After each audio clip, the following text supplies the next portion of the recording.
Olá pessoal, estamos aqui para o nosso primeiro podcast, estreando nosso estúdio aqui na companhia dessas figuras ilustres aqui, nossos amigos.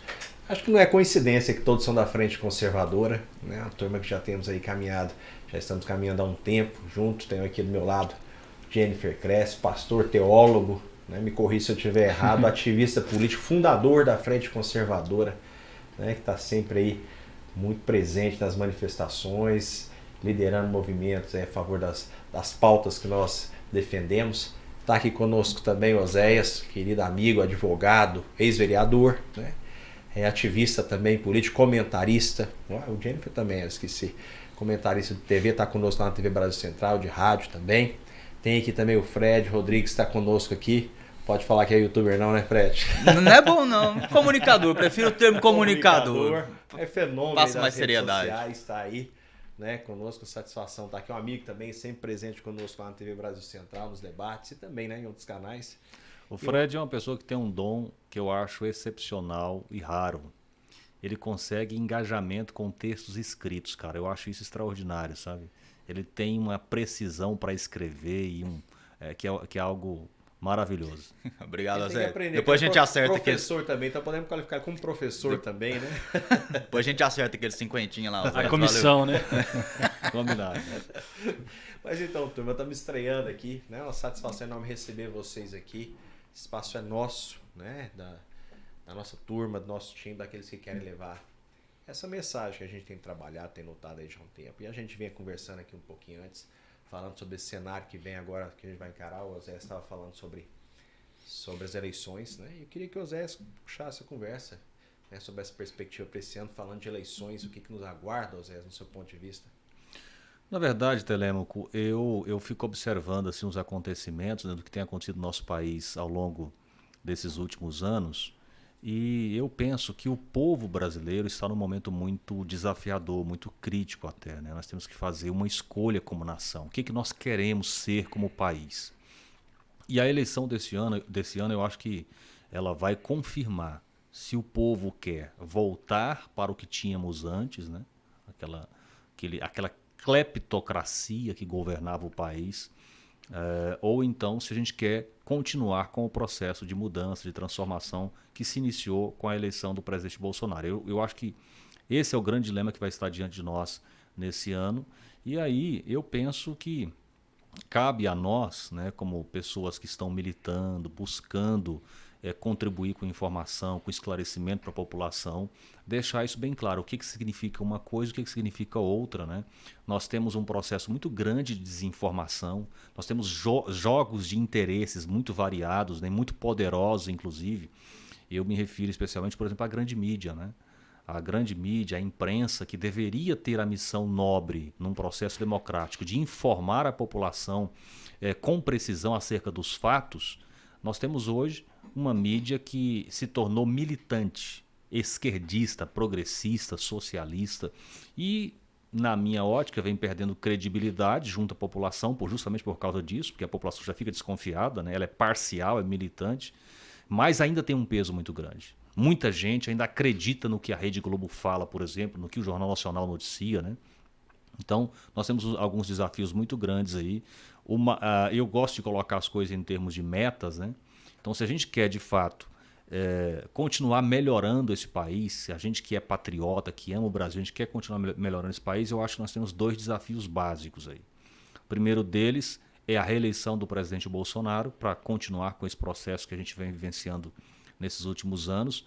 E o segundo é a eleição de senadores comprometidos com essas pautas que nós defendemos e alinhados com o presidente Bolsonaro.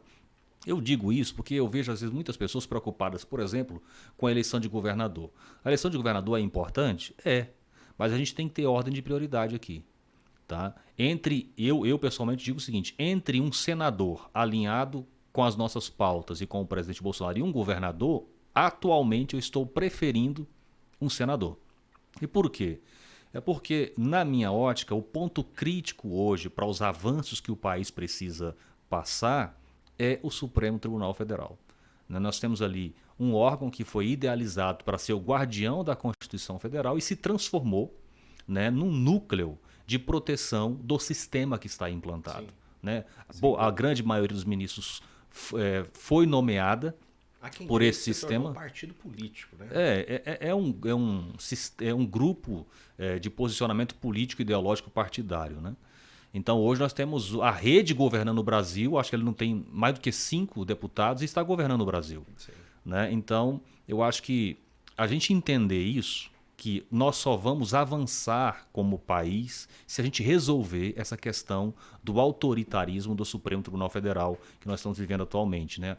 Quem ganha a eleição precisa governar. E como é que governa com o Supremo Tribunal Federal que assumiu para si essa responsabilidade? Não tem como.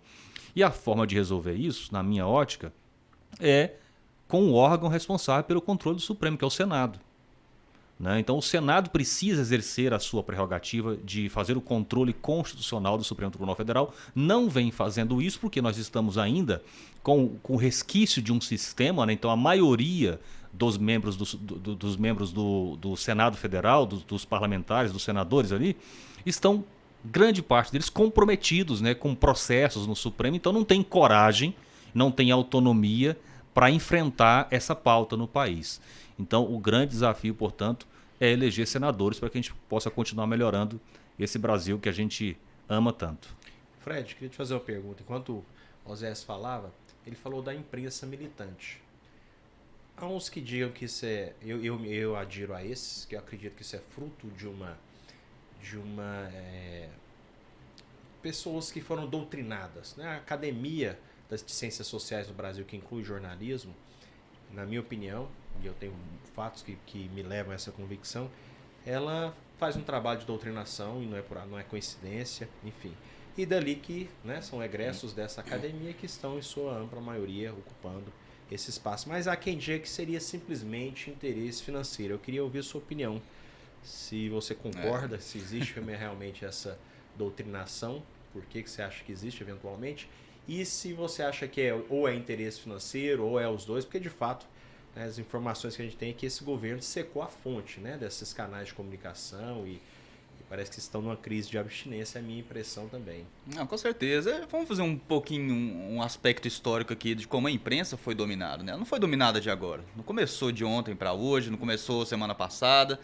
Não começou nem mesmo 10 anos atrás, né? Inclusive, minhas irmãs são formadas em jornalismo, elas falam, na época que eu fiz universidade, né? Na década de 80, já tinha muita influência da esquerda lá dentro. Você era direcionado para livros de autores de esquerda. Você não podia fazer expor teses de mestrado ou de doutorado, tentar passar ela para o seu orientador, teses de direita. Não, você era sempre jogado lá para aquela turminha do Adorno, do Marcuse, né, Escola de Frankfurt. Você sempre era jogado para Gramsci. Você era obrigado, de certa forma, a se posicionar e admirar quem seu professor de esquerda já admirava. Então, assim, eles foram mantendo a dominação, e é assim que eles fazem a dominação, através da impossibilidade de você criar teses de doutorados que desafiam o que seu professor pensa. Mas eu acho que a grande questão de como surgiu essa dominação foi ainda no regime militar. Porque o regime militar foi muito eficaz em realmente parar as guerrilhas, realmente parar o terrorismo comunista que a gente viu que queria implementar aqui, a ditadura do proletariado. Já dito não por mim, mas dito por Fernando Gabeira e Eduardo Jorge. Né, que são dois expoentes da luta armada daquela época, dizendo que o que eles queriam colocar no lugar era muito pior do que o que tinha. Né? Então o regime militar foi muito eficaz em parar os terroristas, os grupos armados, mas não foi eficaz em impedir a tomada das universidades, a tomada do meio cultural, a tomada do meio acadêmico. E obviamente, se você toma o meio cultural, você toma o meio acadêmico, inevitavelmente você vai tomar a imprensa, porque os profissionais vêm do meio acadêmico. Então foi isso basicamente o que aconteceu. Mas o que a eleição do Bolsonaro fez foi obrigar todo mundo a se manifestar dentro do seu espectro político. Porque até então a gente sabia que a esquerda dominava, a gente sabia que as redações de jornais eram todo aquele pessoal comunista ali, mas eles não apareciam. Só que aí de repente chegou o Bolsonaro, que não só cortou a verba, mas passou a aparecer como uma referência de político conservador no Brasil. Então de repente todo mundo teve que sair do armário. E criticando também esse lado da imprensa. Justamente. É porque ele entende. O Bolsonaro entende melhor do que ninguém, né? E, apesar dele ser militar, ele tá na outra parte da luta, ele entende, né? Até porque ele leu muito Olavo de Carvalho. Ele estudou bastante, ele sabe, ele entende as estratégias de Gramsci, que esse projeto de dominação é de Gramsci, junto com a Escola de Frankfurt, onde você abandona a luta de classes e vai para a luta de... Estratégia. Para a luta identitária. De ocupação de espaço, identitária. De Inclusive, o Olavo de Carvalho tinha uma frase muito boa, e eu concordo 100% com ele. Olha, você dominar uma redação grande de um jornal é mais importante do que você ter a presidência da República. Você dominar a redação de jornal é mais importante que você ter a presidência da República. E a gente está vendo hoje, tanto que o presidente, infelizmente, ele é limitado. E ele é limitado porque a nossa imprensa é militante de esquerda, porque a nossa Constituição foi elaborada num modelo completamente garantista, com influências extremamente progressistas, né, que acaba limitando o poder do povo mesmo. O povo tem um poder extremamente limitado pela Constituição e o poder é transferido pelas elites. Né? Então você acabou de falar muito bem. O que seria o correto? O Senado, os representantes do povo majoritariamente, controlando os ímpetos autoritários do Supremo Tribunal Federal. Mas nenhum senador tem coragem de fazer isso, porque eles já estão com o rabo preso lá. Então isso tudo foi sim um reflexo da dominação que a gente vê hoje. E é justamente por isso que é importante apoiar o presidente, não achar que ele vai conseguir resolver tudo em 4 anos. Ele não conseguiria resolver nem em 8. Na verdade, se ele chegasse lá, eu tinha consciência do seguinte antes de eleger o Bolsonaro. Se ele chegasse lá e simplesmente impedisse que a esquerda avançasse, já estava mais do que eu poderia esperar dele. Ele não precisava nem avançar, né? Não precisava nem destruir o que a esquerda já fez, mas impediu que a esquerda avançasse já estava muito bom. Mas ele realmente teve um resultado até melhor que esse. A Rede Globo não aguenta uma reeleição do Bolsonaro. Muitos desses veículos podres de comunicação, que eles chamam de imprensa profissional, não aguentam a reeleição do Bolsonaro. Então é por isso que eles têm que destruir ele agora, financeiramente. Sim, então financeiramente. Entra aspecto que eu perguntei lá atrás, se é simplesmente uma questão ideológica ou também econômica. É os dois, sem dúvida é os dois, porque o Bolsonaro ele trouxe a questão ideológica, colocou a questão ideológica claramente no jogo, agora você sabe o que é ser conservador, agora você sabe o que é direito, não é mais aquela historinha, aquele teatro de tesouras entre PSDB e PT, né, que ficou tudo escondido ali. Esquerda e menos esquerda. Justamente, e você tinha a impressão de que o PSDB era direita. E eles acham. Tinha de mais direita, justamente. Né? Esquerda disfarçada. Sim. E eles fazem isso propositalmente, por quê? Porque quando você coloca o PSDB como direita, qualquer um à direita dele será a extrema direita. E você já pinta aquele rótulo de extremista no seu adversário ali que você sabe que ele não é extremista. Mas você o desqualifica para entrar no debate com você. Então essa é uma tática muito utilizada. Homem, né? Você rotula justamente o seu oponente ideológico, o seu debatedor. Sim, você cria no seu adversário um espantalho que ele não é. Um reflexo do que você queria que ele seja, mas ele não é. Que ele fosse, mas ele não é, e aí você o desqualifica pro seu debate. Tá vendo? Ó, extremista, nem sento com ele, a gente nem debate com fascista. E o cara lá tem posições perfeitamente razoáveis dentro do debate político, mas você o rotulou como extremista porque você não consegue vencê-lo no campo das ideias. Então é isso que está acontecendo. Por que hoje em dia a gente vai nos debates e modéstia à parte, a gente sempre sai bem em cima do pessoal de esquerda? Porque eles não estão acostumados a debater. Eles passaram a vida toda nas universidades, discutindo entre si, falando um pro outro, recebendo tapinha nas costas. Você tá certo, você tá certo. Eles nunca foram desafiados. Então agora eles estão sendo obrigados a ser desafiados. Porque a direita conseguiu esse espaço, não só na academia. A academia vai ser, obviamente, o lugar mais difícil, né? As universidades. Mas conseguiu o espaço na imprensa. Só que agora eles estão diante de um desafio que eles não tinham antes, que eles são obrigados a debater com pessoas de direita que se prepararam a vida toda para debater, coisa que eles nunca fizeram. E é justamente por isso que hoje em dia eles estão desesperados e resta a esse pessoal militante, junto à imprensa, nos tratar como extremistas. E tentar nos calar, né? Tentar nos calar. Porque aí a estratégia agora é essa, é tentar calar. Eles estão construindo todo um discurso que justifique, usando os argumentos de que nós usamos fake news, né, de que nós usamos argumentos fascistas, milicianos. Eu vi uma investigação hoje, a notícia de investigação da Polícia Federal, dizendo que há grupos, né, de milícias usando apoio do governo para divulgar informações sabidamente inverídicas. Como se as pessoas isso foi uma delegada da Polícia Federal indicada e escolhida pelo Alexandre de Moraes para fazer a investigação, que chegou à conclusão de que de fato existe um gabinete do ódio. Que ninguém nunca achou. Que não existe, né? A gente sabe que isso não existe. Inclusive isso que virou piada, né, nos grupos bolsonaristas. As pessoas, eu sou do gabinete do ódio, mas fazendo isso de maneira irônica, né? Sim, é igual eu sou robô, eu sou exatamente. robô. Eu acho interessante que eles pegaram um texto de pessoas comentando em grupos de WhatsApp, falando, olha, eu faço parte do gabinete do ódio. As pessoas falando isso isso de maneira irônica. E Ridicularizando. eles tomaram isso e disseram Como que se isso é verdade, prova de que existe o gabinete do ódio. né? Esse inquérito, o Aí você 4781... escreveu, eu sou robô, você falei, tá vendo que é robô? O 4781, inquérito das Prova fake tá news, aqui. ele já tá rodando aí desde 2019 e não apresentou nada. Até agora eles não fecharam o inquérito, é um inquérito ad eterno, ele não tem objeto, ele O fica que aberto. é absolutamente Legal inconstitucional, né? e inconstitucional. A delegada que o Oséias falou é Denise Dias a Rosa, ela está à frente de todo esse grupo de perseguição a bolsonaristas. O que o Alexandre de Moraes fez foi criar um destacamento de delegados federais que trabalham junto com ele, trabalham do lado dele e praticamente cumprem as ordens que ele está fazendo no despacho ou solicita os pedidos para ele, né? Faz os pedidos para ele e ele simplesmente assina. Então, imagina se o Bolsonaro tivesse feito isso. Imagina o Bolsonaro criar um destacamento de delegados para trabalhar junto com ele para perseguir os desafetos políticos. Até agora não tem nada. Inclusive o inquérito dos atos antidemocráticos, né, que eles utilizam esse nome também, ele teve que ser suspenso e eles reabriram ele com outro inquérito. Ficou muito claro que o que eles estão fazendo não é achar culpados, é deixar todo mundo com medo de criticar o STF.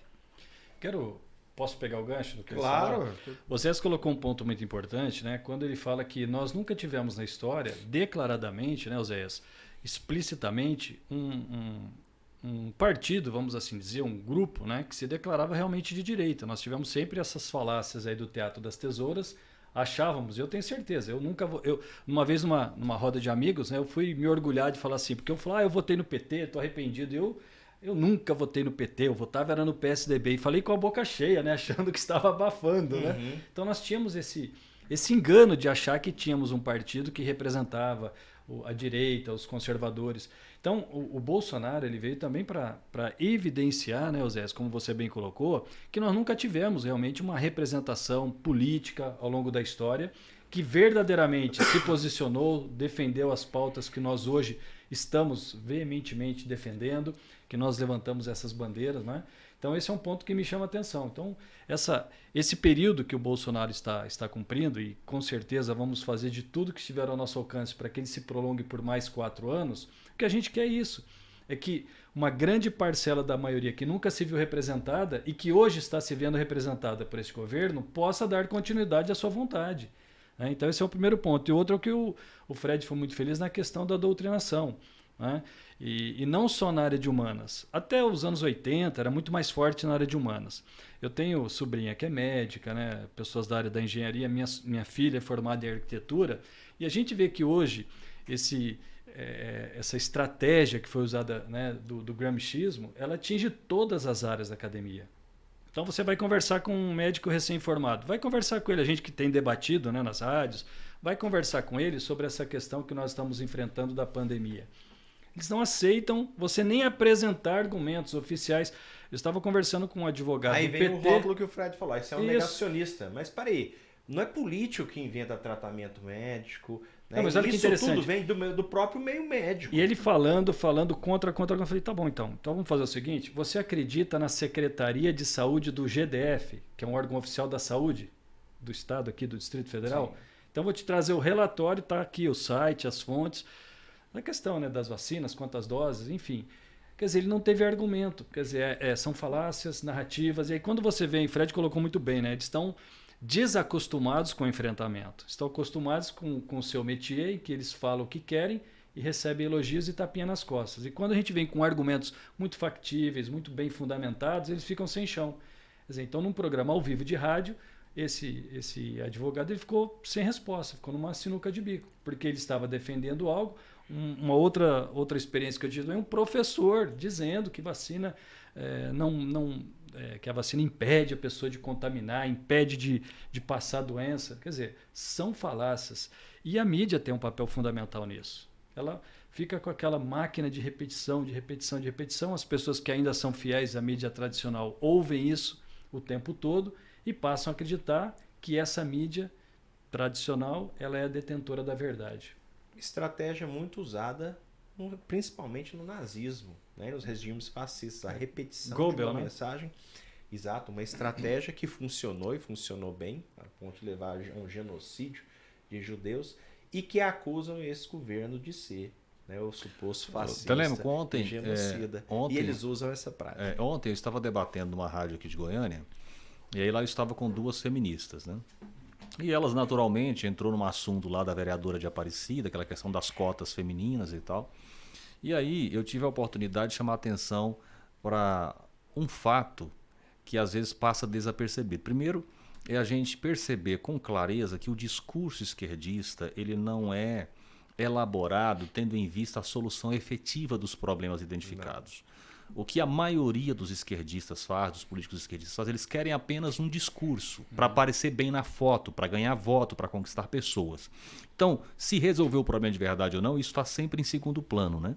Então eles fazem um diagnóstico de que as mulheres não têm espaço para participar da política e aí propõem então uma cota, uma reserva de vagas, né, para as mulheres participarem. Normalmente apresentam uma reserva de vagas, explicação superficial, não isso. vão a fundo mas não é nem isso que eu quero focar.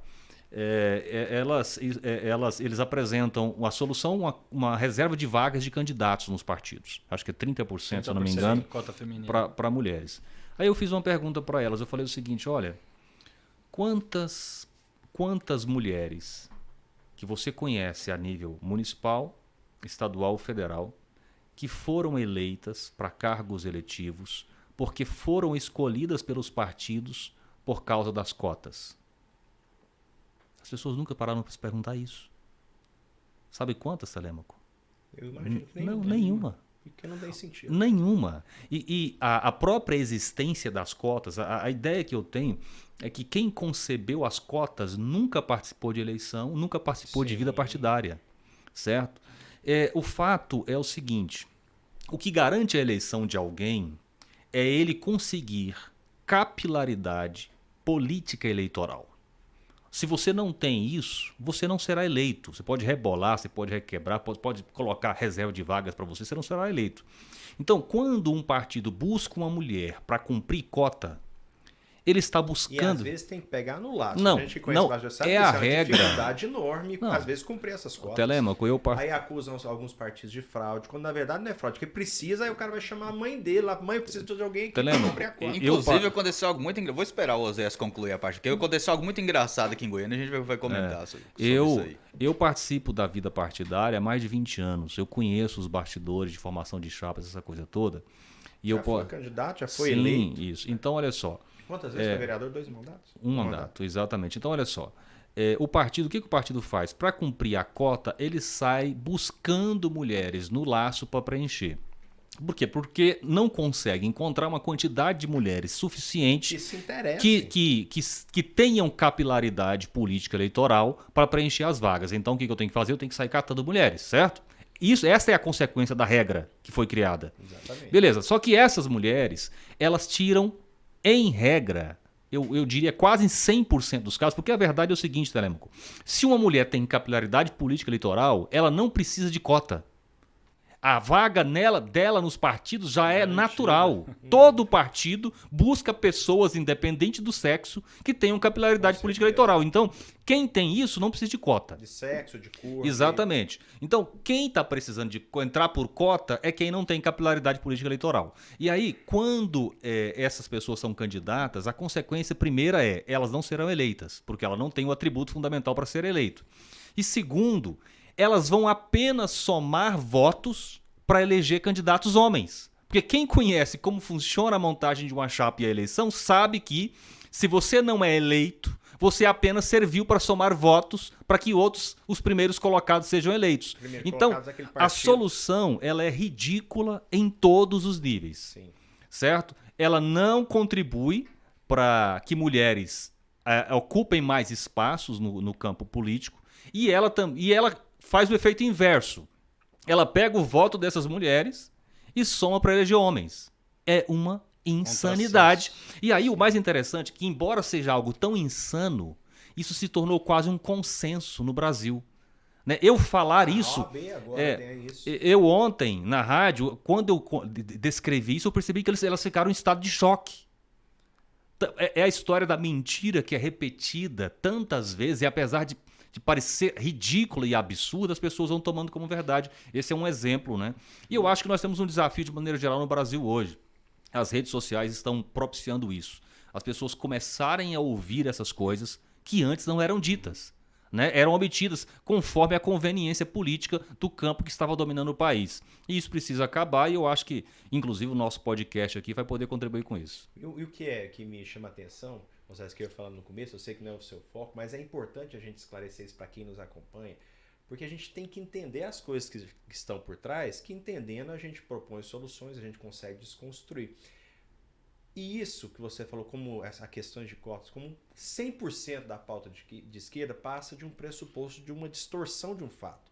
Ela passa como se os homens odiassem as mulheres, de pessoas intoxicadas, aquilo que eu chamo da doutrina de Caim, Eles dizem, que é o sentimento de revanchismo. Eles dizem um negócio que é insano, que os líderes partidários são machistas. Sim, aí nós supostamente, os homens, nós, né, que nos amamos tanto, os homens somos unidos, né, por não querer contratar mulheres, né, enfim, e etc. Nós também não queremos mulheres candidatas, nós sabotamos as mulheres. Peraí, alguém está proibindo as mulheres de serem candidatas? Pelo contrário, a gente percebe que a política é um assunto e a gente percebe nos nossos lares. Eu quero é um trazer assunto uma que não experiência. apetece tanto as mulheres quanto os homens.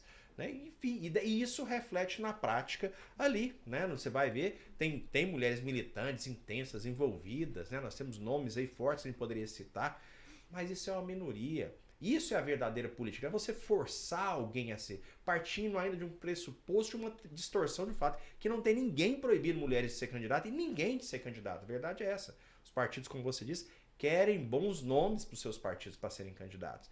Mas, infelizmente, pessoas que veem um mundo distorcido falam, não, estão proibidos, nós agora temos que obrigar esses tiranos a aceitarem as mulheres lá.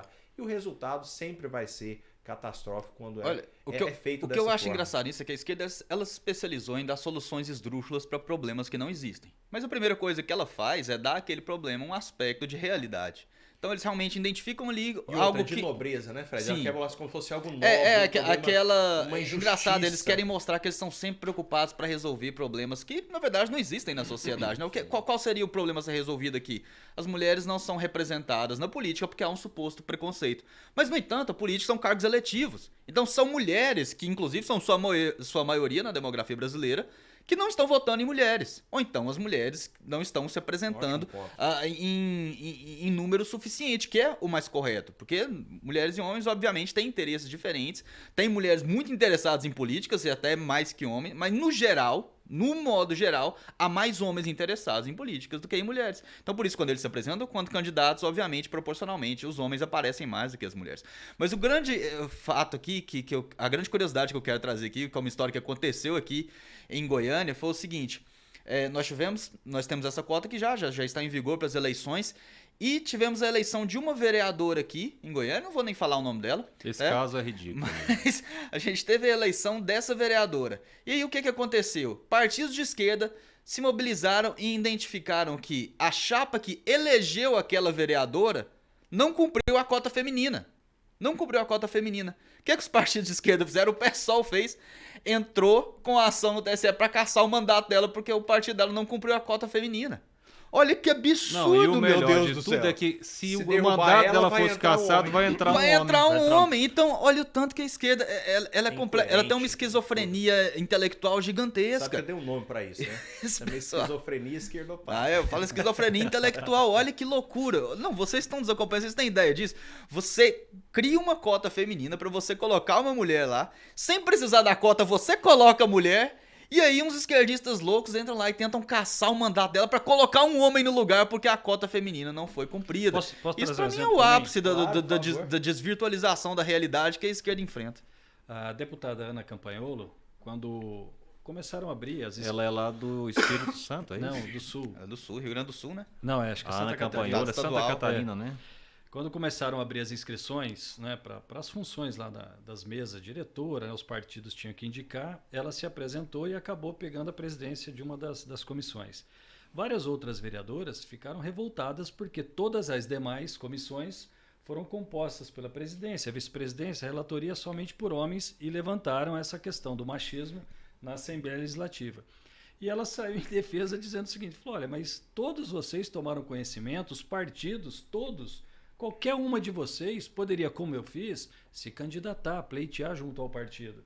Vocês não fizeram isso em tempo hábil ou não mostraram interesse nenhum. A maior prova disso é que eu sou o presidente de uma das comissões. Salvo engano, acho que ela é não sei se é da CCJ, de uma das comissões importantes lá da Assembleia. Quer dizer, então elas não fazem a lição de casa, o que deveria ser feito, por falta de interesse, como o Fred colocou, né, Fred? Muitas mulheres, talvez a maioria da população brasileira, como você bem disse, é formada por mulheres. Então, na Assembleia, que é o reflexo dessa comunidade, deve ser da mesma forma. Se há um machismo, como eles alegam, o machismo está vindo das mulheres que não estão votando em mulheres, mas não é machismo, a questão é simplesmente a representatividade. Se elas não se colocaram, né, naquela condição de se apresentarem à disposição e não foram, enfim, colocadas nas funções, não tem absolutamente nexo causal nenhum com machismo, né, com barreiras em função de sexo, absolutamente nada, não tem uma coisa a ver com a outra. Mas é assim que a esquerda funciona. Ela precisa criar esses problemas falsos para ela poder apresentar suas soluções esdrúxulas. O Oséias até falou a respeito disso mais cedo aqui, não lembro a fala correta, mas eu acho que eu vou até além, né? De que a esquerda ela está em segundo plano para resolver o problema. Foi isso que você falou, né? A esquerda se aproveita, vamos supor, se aproveita da luta contra o racismo. Mas resolver o racismo está em segundo plano para ela. Resolver acaba o combustível da militância. Eu acredito que nem está em segundo plano. Eu acredito que eles não têm interesse nenhum de resolver racismo.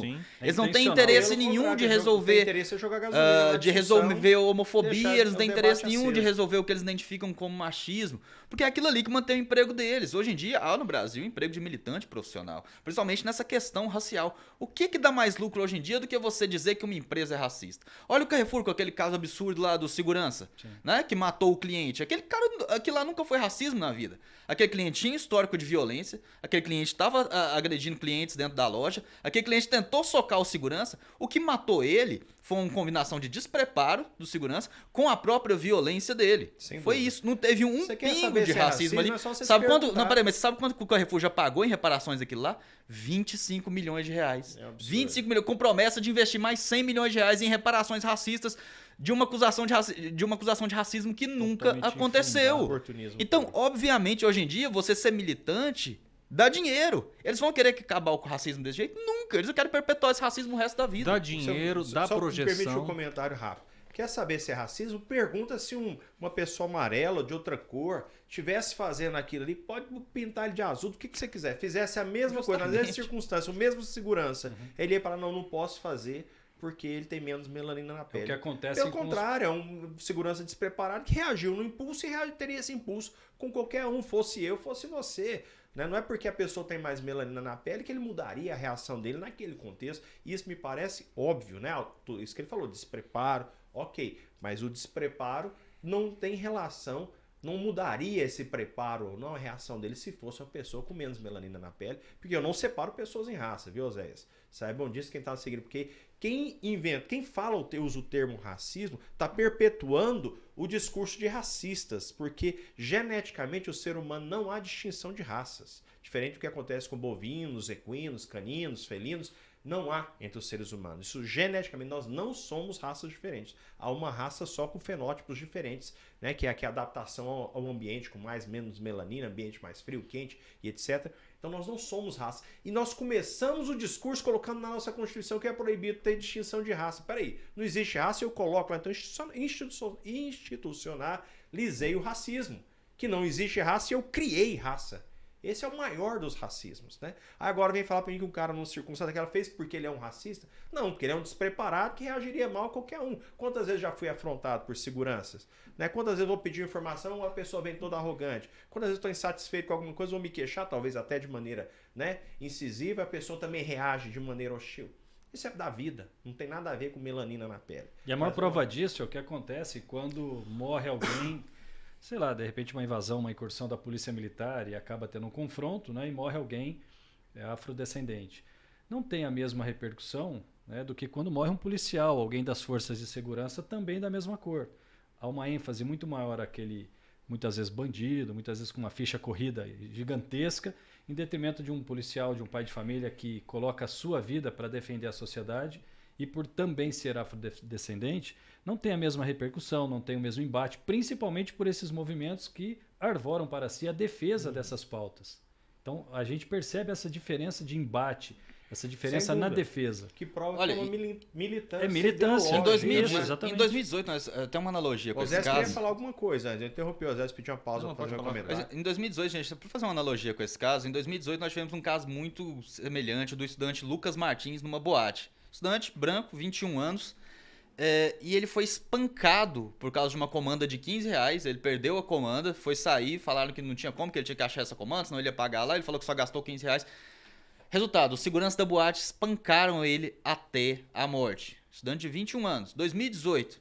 Ninguém falou em racismo. Por quê? Ele era branco. E os seguranças que bateram nele até a morte ou eram pardos ou eram negros.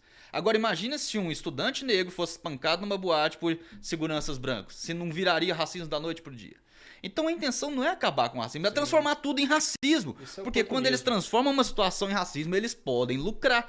Objetivamente, eles lucraram 25 milhões no Carrefour, pelo menos. A promessa é de pelo menos 100 milhões. É só financeiro, porque eu acho que também tem muito a ver, e talvez mais com capitalizar politicamente. Sim, com certeza eles querem manter esse eterno estado de tensão social na sociedade. As pautas identitárias servem primeiramente para manter tensão social na sociedade. Sim. Mas, obviamente, eles precisam de dinheiro, porque eles precisam pagar as bancas de advogados que sustentam isso. Eles precisam bancar os militantes, os ativistas políticos e jurídicos que sustentam isso. Então, dinheiro para eles sempre é bem-vindo. A gente sabe mais que 100 milhões. Imagina o que é que esse movimento de militantes profissionais anti-racismo, né? Dizendo eles, mas não são. De militantes raciais profissionais agora vão fazer com 100 milhões de reais. Porque o acordo do Carrefour é investir esse dinheiro, esses 100 milhões de reais. Já investiu 25, a promessa é de 100. Em políticas antirracistas. Quem vai elaborar as políticas antirracistas? A galera, a militância racial. Telêmaco, muito mais importante, eu quero deixar aqui bem registrado isso, sabe? Muito mais importante do que você acreditar no que estão falando, é você acreditar no que você está vendo, tá? E o discurso, o debate público hoje, ele foi dominado por um cinismo, por uma hipocrisia, né? Então as pessoas estão mentindo o tempo inteiro porque acham que é bonito falar o que estão falando. Porque acham que vai atrair engajamento, porque acham que vai atrair votos. Né? Até algum tempo atrás, como havia um consenso em torno desses discursos, né? Era muito bonito você fazer a defesa dessas pautas, então todo mundo começa a defender isso, de maneira artificial, inclusive. Eu tenho um outro dado interessante que quem estiver nos acompanhando precisa saber, que é o seguinte: em relação a essa questão do racismo, você já viu eles falarem o seguinte: olha, a maioria dos brasileiros são negros, né? Eles repetem isso. O que a esquerda fez ao longo dos últimos anos? Eles passaram a chamar, porque quando eu era criança, negro é preto, né? Então, uma pessoa negra é uma pessoa preta. O que eles fizeram ao longo dos últimos anos? E só que tem um detalhe. Uma vez eu perguntei para um vereador, uma pessoa muito esclarecida, um dos vereadores mais esclarecidos da Câmara, eu perguntei para ele: você sabe qual é o percentual de pretos no Brasil? Ele olhou para mim e falou assim: uns 60%? Olha o nível de desinformação que se produziu ao longo dos anos. Uma pessoa muito esclarecida. Muito. Advogado. Eu não vou falar o nome dele aqui para não ficar constrangedor, mas advogado, muito esclarecido na Câmara Municipal. Né? Mais de 60%, né? Eu falei, não. Segundo o IBGE, nós temos 8,8% de pretos no Brasil. Só que aí, para quem quer fomentar esse ódio de classes, porque embora a esquerda tirou um pouco o foco dessa luta de classes econômica, eles criaram outras classes na sociedade para alimentar o ódio entre elas, porque é disso que eles vivem, né? Então, peraí, mas só 8% dos brasileiros, 9% dos brasileiros são pretos? Isso não vai dar uma força representativa política para eu capitalizar. Aí o que fizeram? Pegaram os pardos, que geralmente são misturas de brancos com pretos, né? E começaram a chamar de negros. Isso levou à conclusão de que nós temos, mais de 70% dos brasileiros negros. É o pardo de Schrödinger, né? E não há nenhuma explicação razoável por que eu peguei o pardo, que é a mistura dos dois, e coloquei como negro. Ué, por que eu não posso colocar então como branco? Né? Não, mas, então... mas olha que engraçado, Zé, só para completar, porque eles realmente colocam como branco. O pardo ele é utilizado como ferramenta. Depende da conveniência. Sim, como ferramenta de vitimização. Então vamos supor, eles querem dizer que a maioria dos encarcerados no Brasil são de negros. O que eles fazem? Adicionam os pardos ao número de negros. Isso. Mas eles querem dizer, por exemplo, que a minoria de pessoas em posição de poder, a minoria das pessoas em posição de poder nas empresas são de negros. O que eles fazem? Retiram os pardos, jogam eles para os brancos. E aí sobram só 80%. É o chamado pardo de Schrödinger, né? Você utiliza o pardo conforme sua conveniência. Olha só, isso é um absurdo, isso é uma desonestidade intelectual esse dado aqui é precioso. Eu, enquanto vereador na Câmara, surgiu um determinado momento esse debate numa rádio, aí eu fui lá para a Câmara Municipal porque eles disseram o seguinte, olha, não, basta você olhar na Câmara Municipal, só tem branco. Falaram isso para mim no debate de uma rádio. Aí eu fui para a Câmara Municipal, fui lá para o plenário e tenho isso, essa pesquisa ela está no meu celular e nunca vou apagar. Eu fui perguntando vereador por vereador, porque o que interessa é a autodeclaração, né? Perguntei para todos os vereadores, os 34, né? Você se considera de que cor? Aí eles foram respondendo, branco, pardo, negro e tal. Olha só que interessante. Eu não vou ter os números aqui exatos, mas é algo mais ou menos assim, que ficou dentro da Câmara Municipal de Goiânia. 12% de pretos, 50 e tantos por cento de pardos e alguma coisa tipo 40%, eu não lembro os números, 30% de brancos. Que expressou algo muito próximo da realidade social goianiense. Entendeu? Ou seja, olha só, o dado está lá, ele fala justamente o oposto do que eles afirmam, mas esse dado nunca é mostrado. Por quê? Porque o grande desafio aqui não é falar a verdade, não é mostrar para as pessoas como as coisas de fato são. Eu preciso de um discurso, eu preciso de uma pauta, eu preciso de uma categoria para defender e lucrar tanto financeiramente como politicamente com isso. E isso precisa ser denunciado, Telêmaco. Você não vê. Essa informação que eu estou te passando aqui, você nunca vai ver na grande mídia. Eu tive uma experiência interessante, assim, no final dessa legislatura agora, foram eleitos os novos vereadores, né? Aí uma jornalista de um jornal aqui de Goiânia fez uma matéria para ver como é que tinha sido o resultado em termos de cor desses vereadores novos eleitos. Aí ela fez lá, tal, aquela pesquisa toda, para dizer o seguinte, olha, só foram eleitos 4 negros na Câmara Municipal de Goiânia. Aí eu escrevi um comentário, essa matéria foi publicada nas redes sociais, e ela colocou o nome dos 4. Aí eu perguntei assim, Anderson Salles Bocão, não é preto? Tem um vereador na Câmara, o Anderson Salles, que é negro. Só que ela não estava contabilizado. Não estava. Né? Então você vê que... E eu até, na época, eu fiz um comentário e falei, olha, eu entendo você. Você não tem as informações, você foi doutrinada, foi induzida a acreditar nessa conjuntura toda e hoje você está repetindo mentira. Pergunta se ela me respondeu nas redes sociais. Ficou calada, ficou em silêncio. Né? Então, essas questões somam-se a tantas outras, Telêmaco. Se a gente for ficar falando aqui da quantidade de mentiras, né, que são repetidas para a população todos os dias, nos microfones da grande mídia, nos microfones dos parlamentos, né, políticos capitalizando em cima de mentiras o tempo inteiro. Né? Então eu acho que a gente tem que começar a falar sobre essas coisas. Eu tenho estado muito feliz ultimamente nesse sentido. Eu tenho notado, às vezes eu vejo algumas pessoas desanimadas com o Brasil, com a situação, com esse quadro, né, de caótico, de mentira, de manipulação, de enganação. Parece que a gente não consegue superar isso. Mas eu tenho notado, Telêmaco, a população cada vez mais esclarecida. Ainda existem muitas pessoas submetidas a esse tipo de manipulação, mas está cada vez maior o número de pessoas que conseguem enxergar esse sistema de manipulação ao qual fomos submetidos ao longo dos últimos anos. Eu costumo dizer que a democratização das informações, né, através das redes sociais, abriu os olhos da população realmente, que deu espaço para a gente ouvir outras vozes. Pensa isso tudo acontecendo, que a gente está vendo agora, que a gente vê em STF, que a gente denuncia em redes sociais, sem você ter o celular, Fred. Sem o contraditório, né? Então, mas é por isso que essa sanha do STF em taxar qualquer um de negacionista, de milícia digital, de gabinete do ódio, cada dia que passa, mais pessoas estão sofrendo essa perseguição, essa censura. E de candidatos, né? Eu não gosto nem de citar nome para não dar palanque, porque acho que cada vez que você fala o nome, você dá palanque para gente indesejada. Mas candidato de esquerda falando em regulamentar a rede social. O que é isso? É calar as vozes, do mesmo jeito que tentaram fazer agora no debate de vacinas, no debate de Covid, debate de isolamento.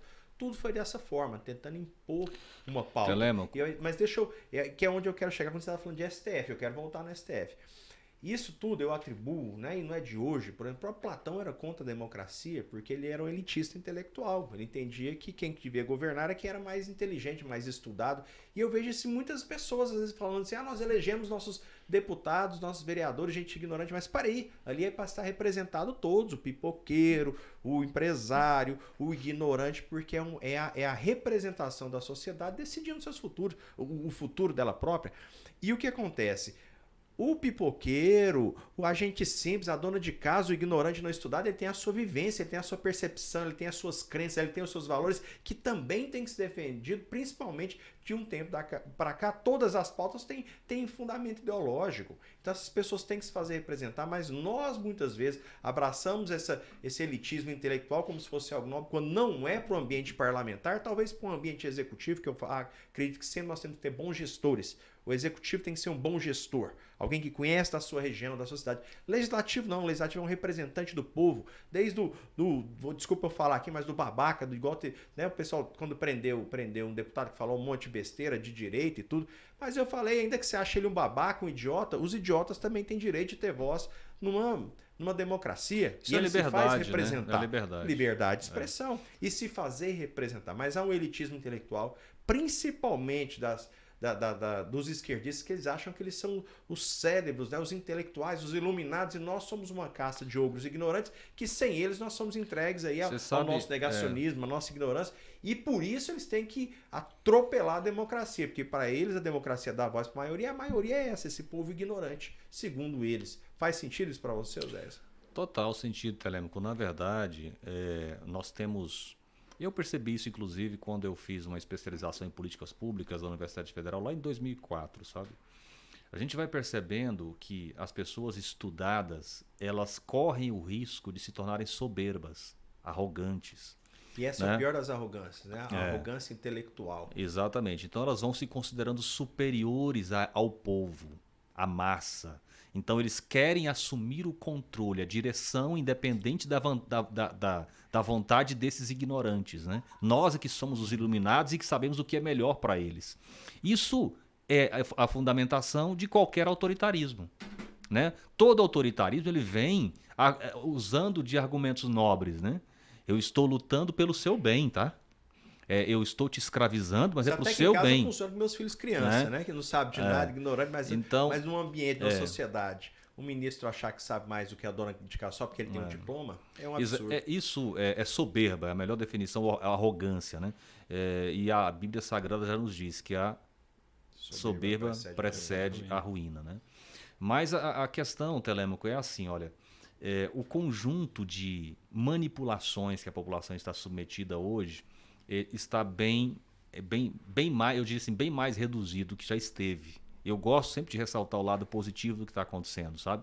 E aí, qual é a alternativa que os arrogantes e os autoritários encontram hoje? Principalmente pessoas que não contam com a verdade, que não usam a verdade. Porque o único grupo, o único segmento que tem interesse em calar as pessoas é alguém que não tem a verdade. Porque se você tem a verdade, se você fala a verdade, por mais absurdo que seja, por mais incoerente que seja aparentemente, a verdade ela tem tudo para prevalecer. Então você não precisa preocupar. Mas tem alguém falando isso, falando esse absurdo. Ora, mas você está com a verdade, fale a verdade. Desmascare ele. Envergonhe quem está mentindo com bons argumentos. Né? É a questão que a gente está vendo agora na questão da vacina, né? Eu tenho que calar todas essas pessoas que criticam a vacina. Você não precisa fazer isso. Basta você falar a verdade, mostrar com argumentos convincentes a verdade. Só que aí é o problema. Existem calcanhares de Aquiles nessa história, né? Existem mentiras nessa história. E aí, como existem mentiras e eu, portanto, não consigo te convencer usando argumentos, eu tenho que te calar. Né? A questão da vacina é um exemplo muito claro disso hoje. Né? Tantas mentiras foram contadas, inclusive eles querem hoje acusar os chamados negacionistas, porque muitas pessoas não estão vacinando, porque, por exemplo, não estão levando as crianças para vacinar. Então eu vi uma jornalista aqui de Goiânia dizendo que os negacionistas venceram. Não, minha filha. Na verdade, você que não soube comunicar de maneira eficiente com a população, você que tem a verdade e não soube comunicar de maneira eficiente. É isso, né? Se fosse verdade o argumento dela, é isso que eu estou querendo dizer. Então, esse caso das vacinas, por exemplo, quantas mentiras foram contadas ao longo do tempo para a população? Eles nunca fazem sequer uma autocrítica. Sim. Porque se a população percebesse que eles eram francos, que eles eram sinceros, né, eles teriam credibilidade. Mas não tem. Lembra do João Dória? O João Dória é o protótipo disso que eu estou querendo dizer aqui. É alguém que está usando de um momento crítico, de um momento desesperador, de uma pandemia, com a missão fundamental de se promover politicamente para virar presidente da República. Ele esqueceu de tudo. João Dória nunca esteve preocupado com vida de paulistas, com vida de brasileiros, né? Ele é o protótipo. Então, aí o que aconteceu? Na ânsia de ser o herói nacional que salvaria o país da pandemia, naquele desespero todo, viabiliza vacina e tal, eu me lembro bem dos cientistas do Instituto Butantan reunidos numa sala parecida com essa aqui, anunciando a eficácia da vacina Coronavac. Eu não sei se você chegou a ver esse vídeo. Não vi. E aí, eles anunciaram, deram pulos, comemorando que a eficácia contra a morte e contra internações era de 100%. Quando eu falo isso hoje, tem gente que fala que eu estou mentindo. Não, nunca foi 100%. Eles disseram e eu tenho o vídeo para te mostrar. Né? Mas eu lembro dessa fala sendo noticiada. Exatamente. Então, aí tá. Depois disso, o que se verificou? A eficácia não era de 100%, nem contra mortes, nem contra internações. Ou seja, eu estou citando um exemplo de mentira aqui, mas foram muitas outras. E aí foi uma sequência de mentiras que foi produzindo na população uma desconfiança em relação a essas autoridades. E aí hoje nós temos o quadro que nós encontramos. Só que de quem eles jogam a culpa em quem? Em quem está fazendo questionamentos. Que né? é totalmente legítimo na democracia. Exatamente. Você falou, quem tem os argumentos É que traga a verdade. Para sustentar uma mentira, você tem que ir criando outras e outras e outras. Vai chegar um momento em que não há mais como sustentar. E aí você tem que calar quem está te criticando. Isso. A sua única saída Oséias, é calar quem está te criticando. Um fato emblemático. O general Mourão, vice-presidente, após ter se contaminado com a Covid, foi dar uma entrevista, né, vários canais de televisão, vários microfones, e uma jornalista perguntou para ele, né, general, como é que o senhor se tratou? Porque estávamos no comecinho ainda aquela questão de tratamento preventivo, e ele, de uma forma muito assertiva, falou, olha, eu usei o tratamento preventivo, tratamento precoce, hidroxicloroquina, pode falar o nome aqui ou não? Fala. Esses todos que nós já sabemos. A repórter, no meio da fala dele, ela interrompeu, voltou o microfone para ela e falou assim, mas isso não é possível, foi comprovado cientificamente que esses medicamentos não têm eficácia. E voltou para ele. Ele só respondeu da seguinte forma, uai, mas a prova sou eu, estou vivo, eu estou aqui. Quer dizer, ela está vendo, que você falou, né? Não adianta nós apenas acreditarmos no que ouvimos. Nós temos que acreditar no que nós estamos vendo. Quer dizer, o cara vivo, dando um testemunho de que ele usou um certo medicamento, que fez bem para ele, que ele está vivo, e a repórter contraditando a fala dele. Não é possível porque foi provado cientificamente que esses medicamentos não têm eficácia. Falei, mas eu estou aqui. Vocês falando de acreditar, da hora que o Zé falou, você também acreditar naquilo que eu tô falando, não no que você tá vendo. Lembro de uma cena daquele filme Chicago, musical, não sei quantos de vocês assistiram. Há muitos anos atrás, sim, né, há muitos anos atrás, mas me marcou. Né, que é um advogado que defendia casos assim, absurdos, né, de crime. E a história das clientes desse advogado é que a mulher chega e pega o marido no flagra com umas mulheres na cama. E ele fala, o marido cínico, vira para a esposa assim, calma, meu bem, isso aqui não tá acontecendo. Como não? Fala assim, pai, você vai acreditar no que você tá vendo ou no que eu tô te falando? Também é a cena mais boa, essa do filme, valeu o filme pra mim. É mais ou menos isso. É mais ou menos isso que a gente tem visto, né? E algumas coisas tão óbvias. O que mais me chamou a atenção, porque a vacina de fato falta muita informação. Mas, por exemplo, falar para mim de lockdowns, né? Que para mim parecia tão óbvio os resultados disso. Criticar aquilo que a gente... questionar que alguém que teve a doença vai estar mais bem imunizado que quem teve a vacina. Isso é histórico, isso é da história da humanidade. A vacina tenta reproduzir, estimular o processo natural de quem teve a doença e sobreviveu. Aí você tem que obrigar essa pessoa a se vacinar. Então, coisas muito óbvias, muito de pessoas que têm interesse de procurar o óbvio, que às vezes as pessoas estão preocupadas com outras coisas, mas se as pessoas se informarem um pouco, elas vão ver que não tem nenhum sentido essa coisa de querer obrigar passaporte sanitário para quem teve a doença, até porque já comprovou que também não vai mudar nada, já que é para evitar contágio, transmite. Você lembra aquela história forma? dos cruzeiros aqui no litoral brasileiro? Sim. Que voltaram a funcionar e só podia entrar quem tivesse o passaporte sanitário de vacinação.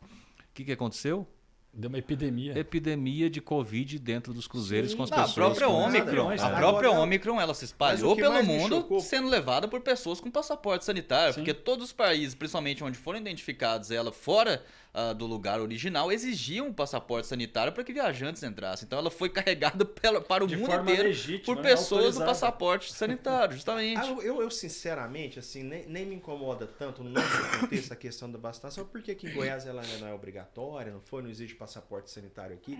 Então ela dá uma escolha, eu respeito a Mas escolha tentaram, das pessoas. tentaram tá? de toda Sim, forma, né? sim, O vereador é aí, verdade. o Marlon Mas aí por tentou de tudo tentaram, quanto é não jeito. conseguiram, então por isso ela pra mim não é algo que me incomoda. Se tivesse sendo obrigatória a vacinação, eu estaria falando diferente aqui, dando outra abordagem. Mas aí é um problema de algo que foi obrigatório. E trouxe muito, porque assim, a vacinação se der problema, se não der, quem escolheu que vai arcar com as consequências, quem escolheu não vacinar que vai arcar com as consequências. Isso é problema individual de cada um. Agora, o que me deixou indignado durante todo esse período que a gente veio vivendo foi os lockdowns, que não deu opção às pessoas, e agora saiu uma pesquisa, né? Vocês me corrigem. Anthony Hopkins. Exatamente. John com Hopkins. milhares de John fontes de informação. Exatamente. E a eficácia dos lockdowns no combate foi de 0% a 0,2%. Algo que para mim sempre pareceu muito óbvio, que a gente tem um mínimo de senso crítico. Mas uma imprensa ou de pessoas de má fé ou de muito ignorantes ou mal preparadas, eu acho que a maioria ignorante e mal preparada mesmo, acredito que havia tanto gente de má fé, mas gente histérica, gente sem mínima noção, sem nenhuma informação, em posições de influência, levando uma informação baseada em histeria e oportunismo, né, que a gente vê de E a interesse, Você lembra- de fala, interesse né? político. Você lembra foi uma é. catástrofe. Você lembra do especialista da UFG aqui de Goiás? Sim, do Beija-Flor. É isso, que trouxe números e que ele foi o responsável, esse especialista da UFG foi o responsável pela decisão Critiquei duramente. do Ronaldo Caiado. Sim. Né? O Caiado acreditou nos números que aquele especialista trouxe, aquele homem é o verdadeiro responsável por toda essa tragédia. Nós tivemos uma redução, Telêmico, na receita do Estado de Goiás em mais de R$500 bilhão naquele ano. Certo? Por causa de uma pessoa. E aí, eu quero chamar atenção aqui para um detalhe. Eu tive o cuidado de ler o relatório que ele preparou na época, Telêmaco. Eu vou ser bem franco aqui. Por isso vai a fundo. Eu fiquei. Por isso também. Eu fiquei chocado com a qualidade, com a baixa qualidade do texto dele. Um especialista da Universidade Federal, eu fiquei com a impressão de que estava lendo um texto de uma adolescente de 13 anos. Extremamente superficial. Assim, o critério acadêmico, científico dele extremamente raso, sabe? Aquela coisa assim, ele ia pressupondo coisas, sabe? Então, tudo pressuposição. Ele não tinha dados científicos para chegar às conclusões que ele chegou. Tá? Eu me lembro bem que eles usavam muito naquela época os números das pessoas isoladas a partir dos celulares. Então, os celulares indicavam que as pessoas estavam em casa, então era um indicador que eles usavam para medir o nível de isolamento, para saber se estava funcionando, se não estava, né? E aí depois, a gente percebeu que tudo isso era inconsistente, que isso não tinha nenhuma efetividade, né? Eu me lembro bem dos medidores de temperatura nas entradas dos estabelecimentos. E aí nós vamos, assim, uma série de medidas cujo único fundamento foi o pânico. Sim. E eles diziam que era ciência. Esse trabalho Para que vocês, o eu Osés tenho falou é minha opinião onde isso começou. Telêmaco Brandão, quem está nos assistindo, vocês podem discordar, mas isso tudo começou para mim, não por acaso, né, com aquelas cenas de filmes apocalípticos vindo da China. Aqueles pessoal com roupa de astronauta esterilizando rua. Que coisa patética que é aquela. A gente precisou em algum momento esterilizar a rua aqui, levantando aquele hospital lá gigantesco, não sei para quantos mil pacientes em 10 dias, e eu estava na imprensa na época, eu comecei a ficar preocupado, não tinha chegado aqui ainda, pelas cenas apocalípticas que Sabe o que eu me lembrei agora? Aqueles camburões, aquele monte de corpos na Itália, como assim? Eu falei, pronto, é o fim do mundo, todo mundo morreu. Eu me lembrei agora do governador Ronaldo Caiado indo para a porta. Tava tendo alguma situação ali próximo ao campo do Goiás ali, tinha uma fila lá para alguma coisa, não lembro o que era mais. Lembro disso. Né? E o governador Caiado, o governador do estado, subiu num carro de som e foi lá gritar com o povo, pro povo não aglomerar. Nosso governador estava em pânico. Aquilo já foi outra. Foi frente ao campo do Goiás ali. Ou seja, o nosso governador estava em pânico. Aí você imagina o que é um estado ser liderado, ser conduzido por um homem que está em pânico. Você acha que o pânico é um bom conselheiro? Você acha que no pânico você tem equilíbrio? Pelo contrário. Você acha que no pânico você tem sensatez? Foi isso que aconteceu. Só para voltar para ficar claro, essa questão que o Oséias trouxe, você está falando da nota técnica 3 da UFG, que na época eles fizeram estudos, né, para prever quais seria o impacto da Covid aqui, né? E eles traçaram 3 cenários com base em referências que eles tinham de isolamento, se eu não me engano era realmente dos celulares, o monitoramento dos celulares, que era o cenário azul, laranja e vermelho, se eu não me engano. Sendo o cenário vermelho, o cenário com menor índice de isolamento, e eles previram que o cenário vermelho teria até tal mês cerca de 100 mortes por dia. Algo assim, não sei os números exatos. Teria 100 mortes por dia. Eu comentar isso né? na época, realmente E aí o que aconteceu? Apocalíptica. Pois é, e o cenário azul, obviamente, o maior isolamento possível, todo mundo aterrorizado, trancado dentro de casa, ninguém fora. E aí a gente já teria só 16 mortes por dia, algo assim. Né? O que aconteceu no final do prazo que eles deram? Goiás se manteve o tempo inteiro dentro dos índices de isolamento do nível vermelho, do cenário vermelho, mas as mortes sequer passaram do cenário azul. Não chegaram nem no cenário intermediário, que era o laranja. Então foi um erro assim grotesco, porque o cenário vermelho era desproporcionalmente. Desproporcionalmente gerava mais mortes. Então todas as políticas daquela época, tanto as políticas estaduais quanto municipais daquela época, foram tomadas com base nesse estudo. Um estudo mentiroso e ninguém fez a culpa, não fez o meia-culpa. Nem o prefeito Iris Rezende, nem o governador Ronaldo Caiado se desculparam com a população por terem destruído a vida de muita gente ali naquele ano. Baseado num estudo falso. E a UFG, quando questionada com aquilo lá, não, a gente tem uma margem de... Eu sei que eles apresentaram uma margem de erro lá de uns 80% para poder justificar. Peraí, você faz uma pesquisa com margem de erro de 80%, meu amigo? Melhor você ficar calado. Você tá praticamente chutando, sabe? Estão lembrados, né, do Átila e Amarino? Sim, mas você sabe que virou ídolo, né? Porque simplesmente reproduziu. Acho que era 3 milhões que ele falava que ia morrer, né? Exato. Virou ídolo da esquerda ao ponto de ser o garoto propaganda. Era 1 milhão até agosto. Ele prometeu 1 milhão de mortes até agosto. Mentira de toda a pandemia, para tudo que eu vi de mais escabroso foi essa pessoa que disse. E o TSE, porque simplesmente ele é um progressista, está alinhado com as pautas ali dos nossos ministros, presidido pelo ministro Barroso, elegeu ele o garoto propaganda para falar de fake news. Isso assim, é chocante. Esse é de rir, né? Mas é trágico, na verdade, porque é isso que nós temos. O mesmo ministro que fala que vai empurrar a história, quando a gente está falando de elitismo intelectual. Por que ele vai empurrar a história? Porque nós, ogros ignorantes, estamos limitando, estamos barrando a história. E o mesmo também que parabenizou, né, um negro de primeira categoria, porque ele separa as pessoas em categorias, porque esse negro estava recebendo um diploma de um doutorado, né, salvo melhor juízo. Então essa fala é dele. Então as pessoas que não têm aquele diploma, aquela pessoa...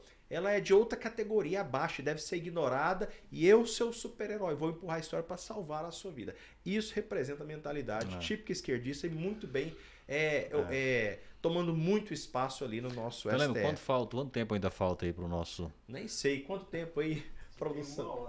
Já tem 1 hora? Eu acho que 1 hora, a gente não precisa falar tudo hoje também, né? Deixar o gostinho do quero mais pro próximo, pô. Sim, eu queria ainda comentar com vocês, né? Vocês lembram recentemente, a gente teve aqui em Goiânia um episódio de racismo, né? E aqui no supermercado, que é próximo de onde a gente está aqui agora, onde um sujeito insatisfeito com o atendimento foi ser atendido por uma empregada da empresa negra e foi atender ele todo educado e falou, não, essa empresa... né, um lixo desse ainda traz um negro para me atender. E me chamou a atenção, né? Todo mundo fica revoltado, que é um branco, todo branco é racista, né? Como se fosse agora uma academia famosa fez um post assim, depois teve que apagar, né? Para os seus militantes lá no seu departamento de marketing. Mas o interessante é que ele foi perseguido por mais de 30 pessoas que se indignaram com a atitude dele. E tinham muitos brancos que o perseguiram, inclusive a maioria das pessoas que foram e o reteram lá, até que a polícia chegaram. E eram brancos indignados.